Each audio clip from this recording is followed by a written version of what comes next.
Alright, man, the Tiki and Buddy show 7. And I got some other things going on besides just Tiki and Buddy right now. But the main thing's going to be about Tiki and Buddy. But anyways, later in the day, I'm going to film this video about this old Schwinn 1000 scooter I got going. I got a battery coming for it. I'm going to put that in it, and that'll give me about 30 miles worth of range out of that with that battery on it. Maybe 20, but still far enough to go to Walmart and back or the party store, so that's fine. Then I got the parts for this bike right here, and I'm going to get this up and going. I'm going to get the rear tire on it, that big hookworm. I'm going to get that on the back. What I did is I messed up when I welded it, and I put a little bit too much weld in that area, so I got to sand that down and get that welded. And I'm thinking about taking the disc brake off the back of this and going to a cantilever and then ordering a hydraulic setup. Another video I want to do is about the solar panel that I made and put up on the window. I want to get that going. You can hear it working right now. You can hear the fans are on, but then he's got his fan in the window, but that is running lightly, but it doesn't run as good as when it usually go. Oh, later on we got a tripper starter going, so I can get rid of all this wood in the yard. You know, I didn't know at the time, but if you see over here, there's a power wire right there, and it runs all the way over this way. There used to be a tree right there, and it fell over and it took the power off and made a big explosion. I didn't know they were supposed to cut that thing down because it could interfere with the wire, and I didn't know, and I didn't realize till like 2-3 years later. So now I'm stuck with all that wood in the yard over here, which was really the neighbor's fault. But since then the house been sold, it's a new neighbor that lives there now that works for like Comcast. But other guy had an awesome Porsche. I mean, that Porsche was like $180,000 Porsche.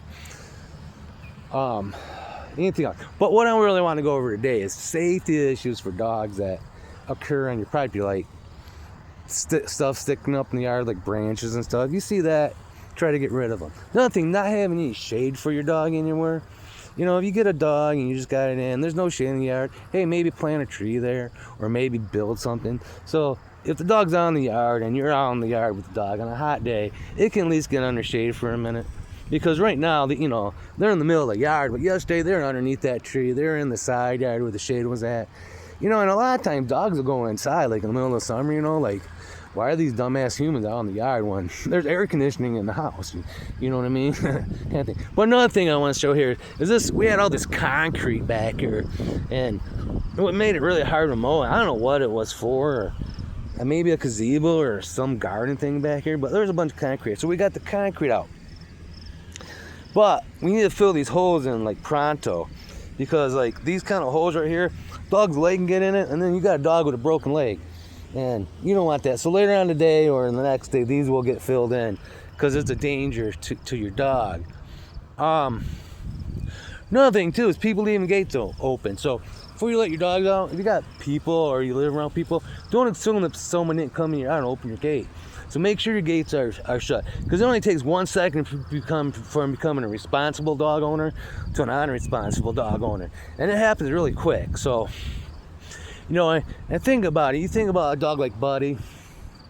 You know, okay, now he's not by far the fastest dog ever. The fastest dog I ever had was Gunner, the Grand Rapids police dog that didn't want to be a police dog, and you ran away from him before his mouth got ID'd. Man, they chased that dog for 6 weeks, never caught it. Eventually, there's a guy in the neighborhood doing bad things on Diamond Street back in the day, and the girls were living by themselves, Loretta and Nikki and Vicky, and you know, they were girls and their parents weren't really good people, and so they were left at home by themselves, and they were scared, so they needed a dog, so they got Gunner. Well, damn thing is they didn't feed Gunner, so I ended up with Gunner, and you know, that was the story of that. And I had him his whole life, and you know, Gunner, he was a good dog. He just really wanted to be a family dog, not a police dog. That's what it was. So, you know, but he got cancer and died on me, and it was kind of sad. But I think Gunner was like a dope something, because that dog was fast. I mean, that dog can move. Anyways, though, talking about things that, you know, can hurt your dog. You know, always, you know, if you're gonna have him in the yard, preferably, what I don't like about this property here and why I'm going to sell it and get something different is I bought this because I thought it'd be a good property for dogs, right? But it's not, because really you never want your dog in the front yard. Anything you can do to keep your dog away from people, it's the best thing, because keeping your dog away from people is just the best way to protect them. You know, another thing too, if you're gonna take your dog to like Home Depot and you want to socialize it, you know, the first time, don't take it at 1 o'clock in the afternoon. Go there early in the morning, 6, 7 o'clock, when there's really just employees there.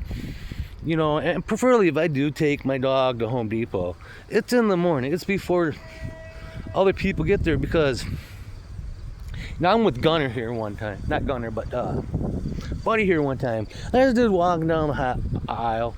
He's holding his dog. It's a little one, but it's not on a leash. There's no way this person can stop this dog if it jumps out of its arms and goes after Buddy. He can't grab it. You know what I'm saying? He's got a collar, but in that kind of situation, that's not good. Just like when I take Tiki for a walk, I'm gonna get a harness for her because this dog is strong. I mean, she's small, but she's strong. Anyway, I'm trying to think what else can hurt a dog. Like I said, I had one dog get a broken leg because there was a pipe sticking out of the ground. I didn't know. I didn't live in that area that long. I was out in Holland. And I think that's about it for now. I can't really think of much more that can harm your dog but your best bet is just always watch it. Stay in the yard with them. You know, if you come in, they come in. You go out, they go out. Kind of thing. If they're in your car, keep the windows rolled up. Stuff like that, you know. I ain't too worried about Gunner. Gunner's pretty, I got Gunner, but Buddy, he's pretty chill. Tiki, I don't know yet. You know, I took her to the dispensary once, and she did really well. But I don't think I'd take her to Home Depot or Lowe's or anything like that. Not for a few years. Anyways, that's the end of my video, and I hope this gave you some understanding of what you need to do when you have a dog in the yard. All right, thanks and bye.